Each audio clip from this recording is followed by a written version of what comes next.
Hello, everybody. It's Thursday. It's Footy Prime. I'm here, James Sharman. There's Amy Walsh beside me. We have Craig Forrest here. Jimmy's still in cottage country. He sent us some behind-the-scenes footage yesterday. I can't wait to see this show make its debut, whenever that is. And Jimmy looks great. Let's just say he's playing darts in the episode that we saw. It's extremely amusing, but it's a football podcast. And this weekend, Canada's playing Ukraine. We know that at halftime of that match, the 2000 Gold Cup champions will finally be honored on the pitch at BMO Field. A slew of the team will be in attendance, including Craig Forrest, including Jimmy Brennan, and also our guests today, Carlo Corazine and Mark Watson. Fellas, welcome to Footy Prime, and congratulations ahead of what should be a very tame reserve weekend, I'm sure, as you guys get back together once again. Thanks, Charms. Yeah, happy to be here. It's been 25 years. I think we're all a little bit heavier, just a little bit grayer. And the only reason why I say that, when they ask for all our sizes for our tracksuits, I think predominantly they all started with XL. This is true. This is true. It's more European sizing. It's a different fit than 25 years ago. So we had to adjust to more of the tailoring, I think it is. Yeah, that's what it is for sure. It must be that, yeah. But I mean, listen, 25 years, fellas. I mean, it's amazing how it's. I say it's flown by in some ways, but in other ways, perhaps not. It's a long time, a quarter of a century. Hate to rub it in there. Carlo, let's start with you. Are you surprised that the men haven't won anything since that glorious night? In a nutshell, I'm surprised because of the talent that they have right now. And I know they've made a couple of really good Gold Cup runs there, never to culminate in winning it. But, I mean, the talent, and no disrespect to the team 25 years ago and the teams before that, and the talent on the Canadian team right now is the highest I've ever seen. So to think that they've never, had a chance of actually winning it in the final again is shocking to me. But you never know. It's the time might be now. Still, 25 years with no success. And that team, Mark, Craig often mentions how good that team was and how excited they were coming at the tournament about what might lie ahead in the near future. When you look back, what happened after that Gold Cup with this team? It's a great question. Yeah, and it was a good team. When you look at the player for player, like Carlos said, I think the current team is far superior. But I think what that team showed was, and there was a lot of guys playing at a really high level. It wasn't the norm to play in Europe. So you look at someone like Frank Yalk or Craig, being at a big English or European club from a young age. It was a big achievement then. I think it's the norm now. But that group still had a lot of talent. But it had this Canadian grit. That it wasn't always about the individual player. It was about how we would work together, defend together, and it did culminate at that tournament. And I think since then, I think it was there maybe were some expectations set in terms of, hey, we've got some quality here. This country or this group of players can be successful and be competitive. Yeah, we'll let you get that. Hey, it's really important, Charms. We can wait. Somebody might be putting in a massive order for pies here. You can't just let that ring. For those wondering, I'm actually not at home today in my studio. Yeah.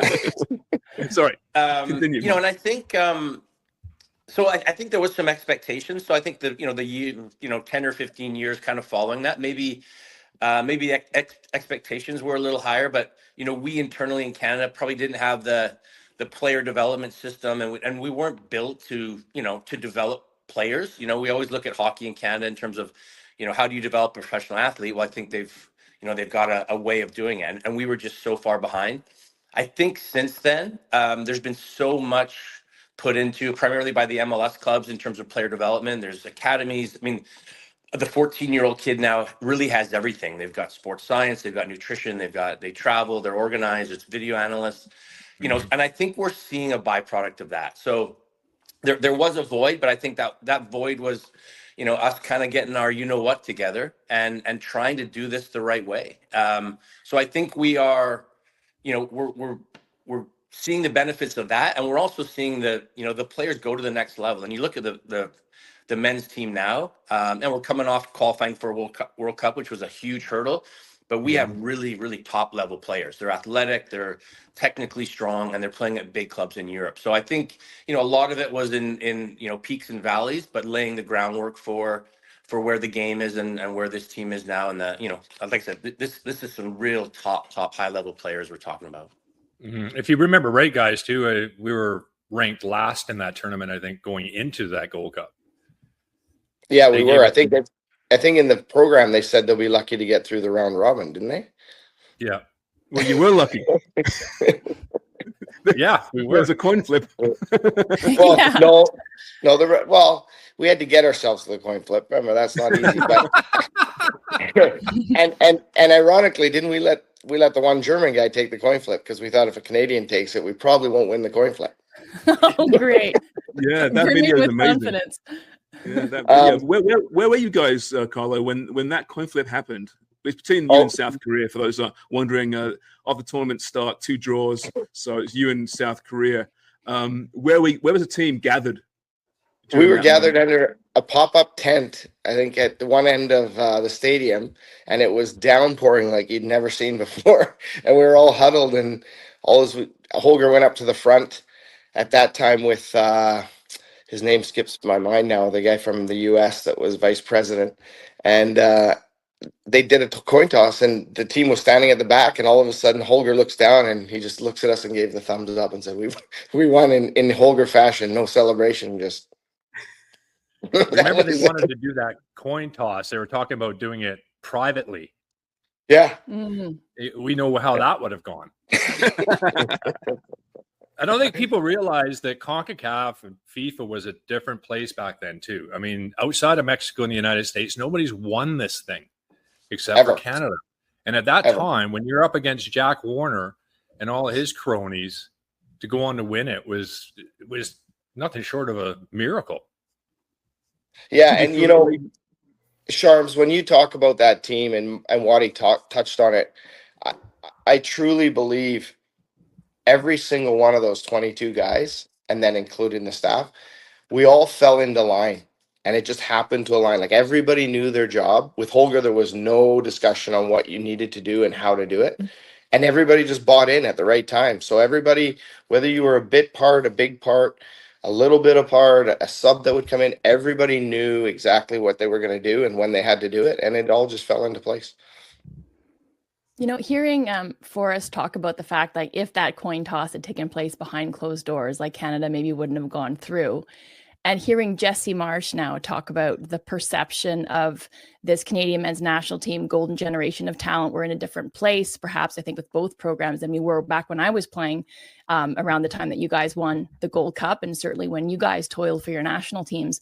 But he had to be in place as the men's national team coach to truly understand how Canada continually gets treated in CONCACAF. When do you guys think that shift will finally take place? Mark, do you think it'll ever take place?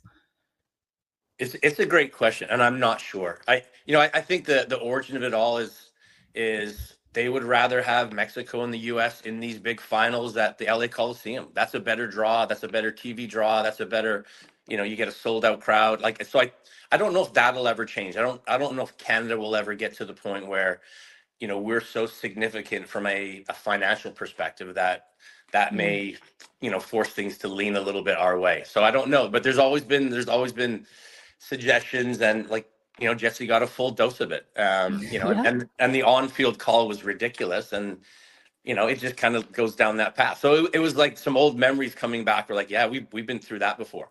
And I actually do believe that if it was a behind closed door coin toss, we probably would not have won that.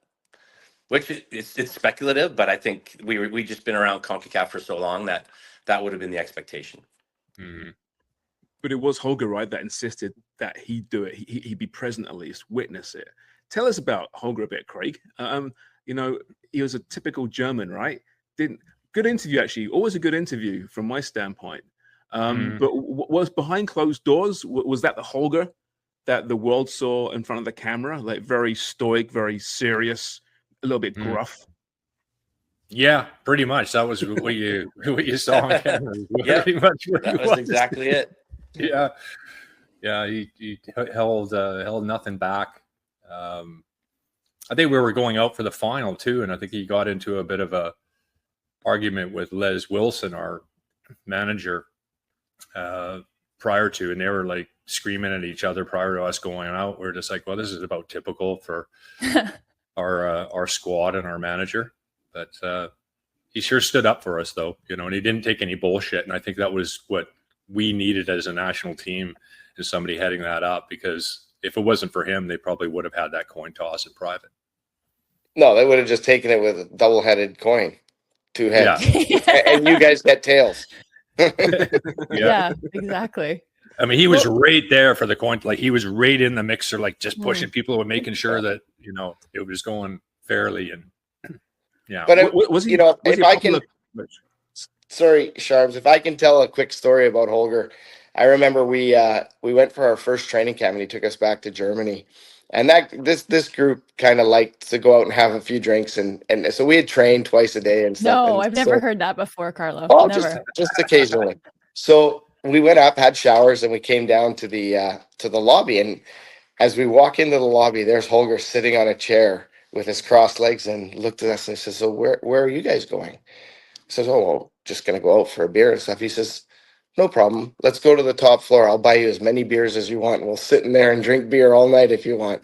So he had his ways. He was stern, but he also made us all come together as one. And, again, he was a tough guy to play under, but I have to say, I mean, he did give us structure. And at the time we needed it for sure.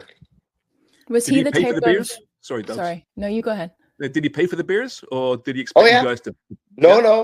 He had it all organized. If you guys remember, we got to the top floor and there were buckets of beers and there was stuff laying around, and he just said, "Have as many as you want. We're just going to sit here. You're not going out."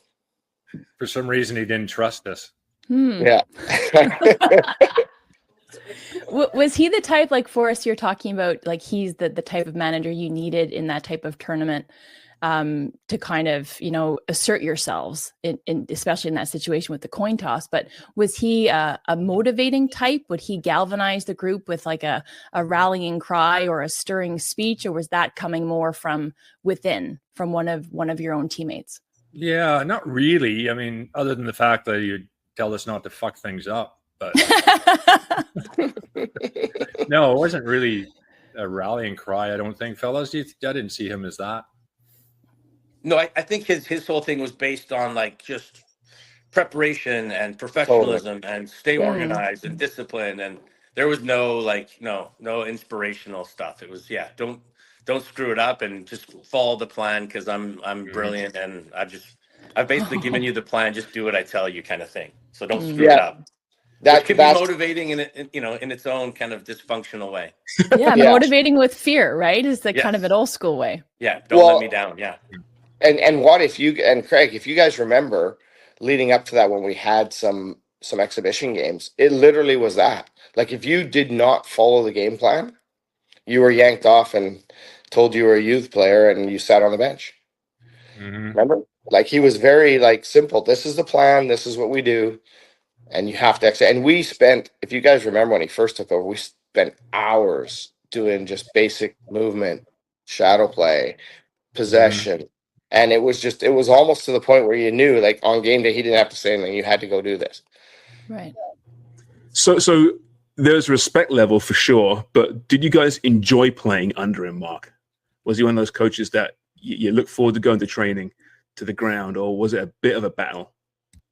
Yeah, I wouldn't say it. We enjoyed it, but I think he enjoyed. Yeah, like he it wasn't enjoyable. He wasn't like an overly, hospitable guy. But I think we enjoyed a different voice, a different mentality, kind of a different view on the game. And the fact that we got some results, I think, we enjoyed that part of it. I think sometimes when coaches are so over the top in a certain way, there's a galvanizing effect for the group. So I think there's a little bit of that, but no, it wasn't like, hey, we'll have a little 5v2 and then we'll start the session and we'll ease into it. It was like, it has to be done this way from minute one to the end. and we kind of came together. Off one of Carlos' statements, I always remember this. And like you said, if you didn't do what you were supposed to do, like this is your job, do A, B, C, D, that's it. Don't screw it up. If you don't do it, you're coming off. And if he did take you off, he would, and we weren't sure what the word was, but he said youth player. And we were like, does it mean like youth or is that useless? Like we were like, could you define youth?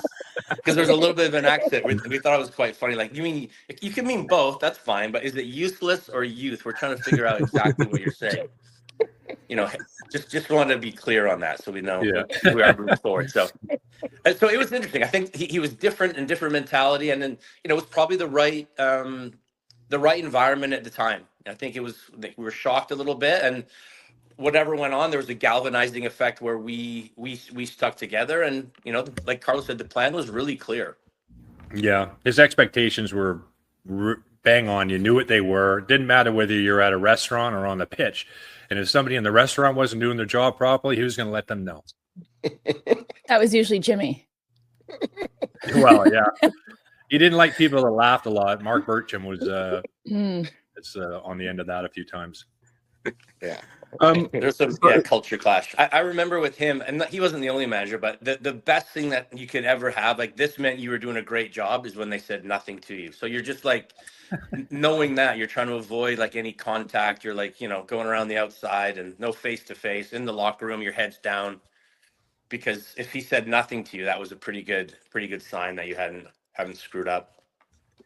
So Craig wins MVP for the tournament, but let's be honest, the real MVP was Carlo Corazin with all those goals, golden boot. Did you resent Craig for getting all the accolades? Put it this way, if he hadn't stopped the penalties, he had stopped and stood on his head to even get us there, because we had to qualify to get there, if you remember.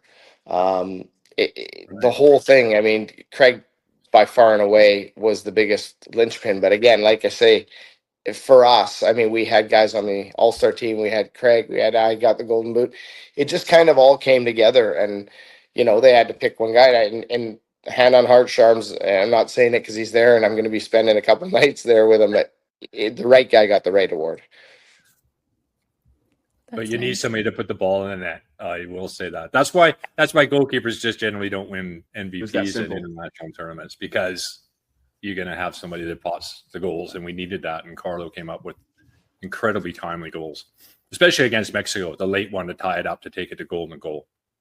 Yeah, I mean, Waddy got one in the semis. Yeah. Yeah, I mean, there are things that happen in the pitch. Like, it's not just the attacking end and the other end. Like, it was some important things that went on in the middle of the field. Yeah, and guys that, the shirt's torn and bloody nose and all that stuff. Like, we don't have to talk about that. A couple penalty saves and a couple goals. Okay, That's it. That's the whole story. Yeah, exactly.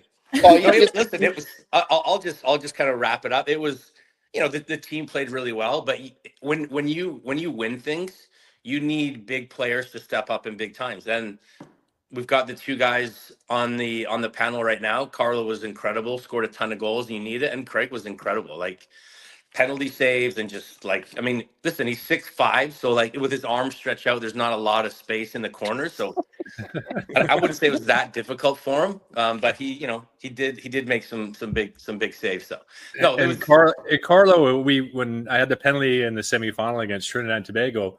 Remember, Carlo came up to me on the goal line because he played with I can't remember his name, but he was taking the penalty. Yeah. And he said he always goes to your left. So I went to my right and saved it. So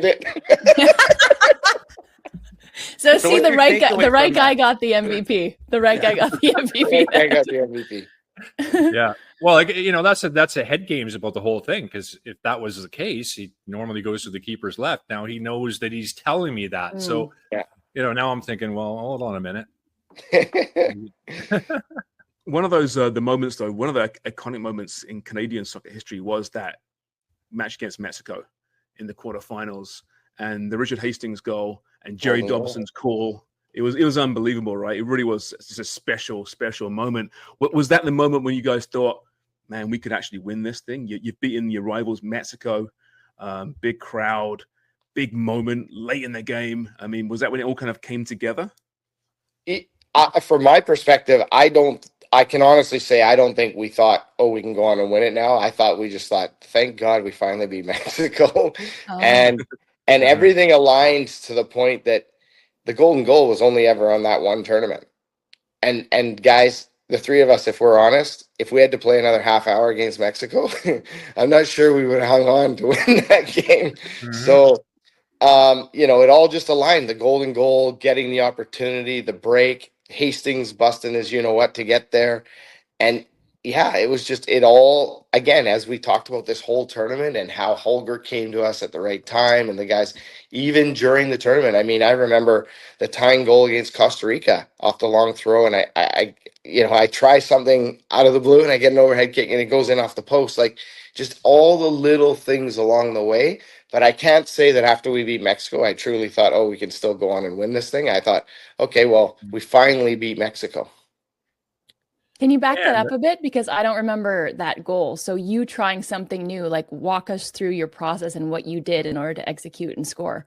Well, it was a long throw in and DeVos flicked it on, and I was at the back post, and I just instinctively turned around and tried an overhead kick, and thankfully got it right on the money and went back to the back post, off the post and in. And again, I think I've scored one in my life, and that's the one. And it just, that's what I'm saying. Amazing. Like, just little things along the way just all seem to happen in the right time. One of the big things for us after beating Mexico was that we were going to have to face Trinidad and Tobago, and that was Jack Warner's team. Yeah. And we felt that was going to be a difficult task. We felt we would need everything it took to beat them on the day because of that. And we also knew too, because Colombia had won their side of things, that if we beat Trinidad and Tobago, we would be the Confederation winners and would take us to the Confederations Cup. But once we got to the final against Colombia, we felt we had a level playing field, because now at this stage, Concacaf doesn't want an invitational team winning their tournament. So we felt we at least had a level playing field, and the conditions were perfect in the final for us. It was wet. It felt like an English afternoon, and very unusual for Los Angeles at that time. And Colombia, I don't think they didn't feel as comfortable as we did on that surface, and it took them a long time to adjust, as opposed to us. We were right at home with it. Mm. But it's still Colombia, right? I mean, I'm assuming you were still the huge underdogs in that match. You come off obviously beating Trinidad and Tobago 1-0. Mark with the goal, of course, in the 68th minute, I think it was. So everything was going according to plan at that point. Did you still believe, Mark, that you could take care of Colombia? I think we did. Like, if you look at on a one-off game, like, do we have any chance of beating Colombia? Probably not. I mean, they were one of the better teams in the world at that point. Asprey is playing up front, who was in really good form for Newcastle. They had a really, really, really top team. So, like, on a one-off, we'd probably say, we'd have to be at our absolute best to beat them. But you've asked along the way, when did we actually think we could win it? Or, but I think at that point we had this confidence. We were really solid. And I think we did think we had a chance. It was still Colombia, and they were, a top team, but the kind of how we'd grown through the tournament to get to that point, it's raining, and we're like, why not? Why can't we beat this team? So I do think we had a fair bit of confidence going into that game. I don't remember, prior to the match, like any of the feelings or that, but I just remember the group felt really strong, and we're scoring goals, and we're Stacks is doing a great job behind us, and we were pretty solid as a team. So I think we felt if we could be strong defensively, we if Carlo did his thing, then we had a chance. So and it worked out in the end. Like, it's strange to think we beat Colombia in the Gold Cup final, because they actually shouldn't even be in the tournament. But that's the way it was back then. They wanted to have these teams to bring a little bit of interest to the tournament, and then it was a historic final. Yeah, the Trinidad game, once we beat them, and we didn't play well against Trinidad. That was probably our worst performance overall. Yeah. But then when we got to the Colombia final game, I think there was a little pressure taken off, because we had already been Confederation winners, and we played our best game. Played really, really well against Colombia. Was it then time to party, or was it back to your club teams pretty quickly after that final whistle, Carlo?